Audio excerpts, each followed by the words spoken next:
Hi guys, good evening to everyone. Now is January 5, 2026, Monday. And also, shining, shimmering, splendid, Happy New Year 2026 to everyone or to everybody or to the whole world. Charot. As you can see guys, andito ako ngayon sa Carfish Pond ko kasi bago lang ako nagpapakain ng dinner meal. Ito po ang mga pets ko guys, oh. Mga koi fishes, oh. Yan. At ito po ang pan ko guys, oh. Simple, small, butterball. Maliit lang. And by the way guys, hello pala sa mga fish keepers dyan. Good evening and happy fish keeping. Ito po ang filtration system ko. Pinaglass ko para magandang tingnan. Yan.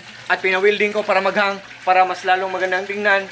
At guys, oh, meron pa mga Christmas lights guys, oh. Kahit natapos na ang Christmas at New Year. Guys, sa video kong to, i-flex ko ang UV light ko guys, oh. Yan, oh. Wait guys, ha.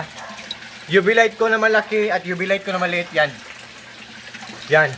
Ang purpose ng UV light guys, pinapalinaw niya ang tubig sa aquarium at sa pond. Pinapatay niya ang bakterya sa aquarium at sa pond. At guys, kahit nasa ilalim sila ng tubig, hindi sila masisira kasi waterproof sila. At ito po ang UV light ko guys, oh. Malaki na UV light at saka maliit na UV light. So, dalawa. So, UV light, more than one plural UV light. So, guys, kung naghahanap po kayo ng UV light sa lahat po ng mga fish keepers dyan, just trust me, just click my link or just click my basket and just try po.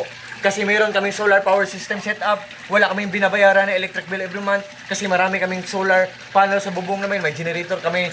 Dalawa, malaki at maliit.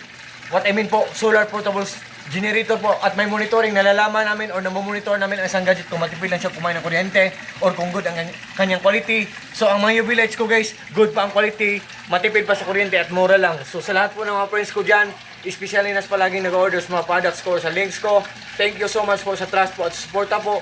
Take care po tayo always. Good evening and happy fish keeping. Peace, bye-bye at God bless po sa ating lahat or God bless us all.